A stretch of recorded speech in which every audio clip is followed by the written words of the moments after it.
been so many different things happening when it comes to your Second Amendment rights, and Illinois seems to be a focal point for us. Of course, we live in Illinois, but a lot of states looking at what happens in Illinois, especially when it comes to legal challenges and new laws that are being enacted or being proposed. And somebody who's been watching this as well is Kirk Evans with U.S. LawShield.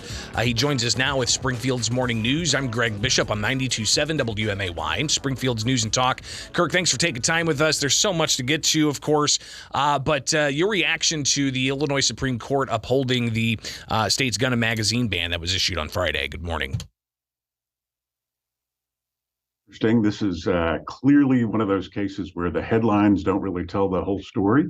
The Illinois Supreme Court's ruling was actually not a ruling on the Second Amendment. Not a lot of folks are talking about that.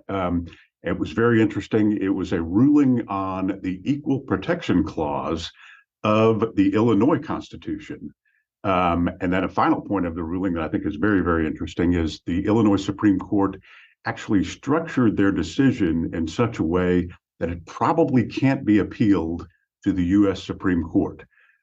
Typically, if a state Supreme Court rules on a constitutional issue, folks can appeal that to the U.S. Supreme Court. But the way they have structured their ruling here is such that it's probably not going to be able to be appealed, or if it is appealed, it's not likely to be accepted by the U.S. Supreme Court. We even have the governor recognizing that, the Illinois Supreme Court can rule how they rule, but this is really going to come down to the federal courts. And we've got a lot of people waiting for the Seventh Circuit Court of Appeals up in Chicago to release whatever ruling they release in their hearing that happened well over a month ago. Kirk, your prognosis here, what's going to happen? Is this thing going to ultimately be, no pun intended, but shot down by the federal courts when it comes to Illinois' gun and magazine ban and the registry that kicks in January 1st? That's a very, very good question.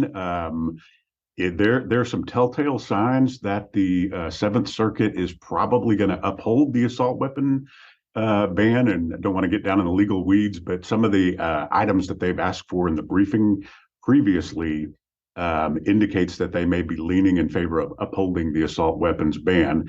Now, of course, there's at least a handful of other challenges going on in Illinois right now, and those could see different rulings, perhaps on slightly different issues or different matters that may also work their way up to the Seventh Circuit.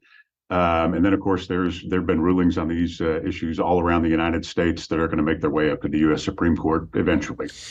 We earlier this morning reviewed some of the latest filings in the Seventh Circuit Court of Appeals, and one of the filings deals with the plaintiff saying, "Hey, appeals court, note what happened over in Hawaii, where a federal judge said that the butterfly knife ban in Hawaii is unconstitutional and an infringement of the Second Amendment."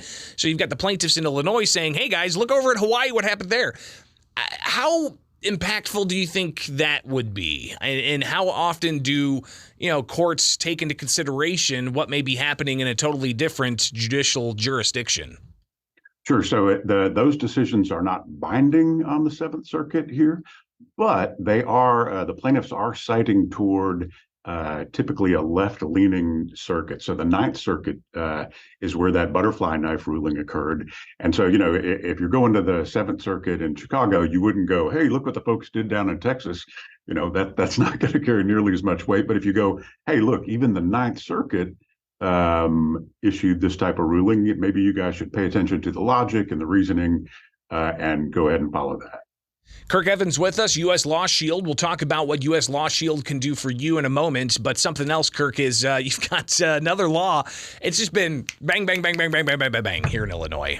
So we had the ruling Friday from the Illinois Supreme Court, and then Saturday, the governor in Illinois signed a measure that allows for lawsuits to be filed against gun industry players, be it manufacturers, be it retailers, saying that they could be charged with possibly making a less safe public, or they could, face lawsuits for how they advertise, if they advertise to kids with cartoon characters, or if they advertise for, paramilitary or militia activity. This doesn't just allow the state to file lawsuits, allows individuals to file lawsuits. And it's not just those in Illinois. It could happen, somebody from out of state, a manufacturer, could be ultimately sued from Illinois. Is this going to stick? And, how does this affect maybe insurance rates for gun manufacturers? No, sure. It's going to make it very difficult. So this one's right out of the gun control playbook. I think New Jersey may have been the first to pass this, but what they've done is basically made it much more easy to file suit against anyone in the firearms industry, and then made it extremely vague. They have these good practices policies and, reasonable measures and things like that, made it very, very vague. And so we're good. This one's, it may seem like we've got a lot of challenges on the assault weapons ban. This one, I think, is going to go on forever because we're going to have, individual lawsuits, one person versus another, that could go on for years. And then those will go up on appeal to the intermediate courts. And then those will go to either the state Supreme Court or the federal court. And those will just be on one-off individual one-on-one cases where we get rulings. Those could occur all across the state of Illinois and in the federal courts too. So I think this one's going to go on forever before we have any kind of final idea what stands and what doesn't. Yeah, and we'll, of course, be watching what the National Shooting Sports Foundation's lawsuit against this law that was filed yesterday ultimately does. But all we've seen so far on that docket is just simply that Monday that lawsuit was filed. So we'll be watching that closely. Kirk Evans, U.S. LawShield, tell us what your organization does and how people in Illinois should consider taking up your services. Oh, sure. Thanks. We're a legal defense for self-defense program. We provide all sorts of education on self-defense, firearms, gun safety, things like that. But in addition, if you ever have to defend yourself lawfully, we'll provide you an attorney, start to finish, appeals, everything you might need. And it's all for a very, very low monthly fee. Go to uslawshield.com to check us out. And we've talked before about the prospect in Illinois. It's proposed, didn't pass during spring session. Who knows if they try to bring it up during fall veto session or sometime next year. But, there was a proposal to require some kind of insurance for gun owners. Differentiate your program versus what maybe some of the legislators are looking at of requiring insurance. Sure. We don't have anything that would comply. So they've done this out in San Jose, California, and they've got it in a couple states right now, in New Jersey.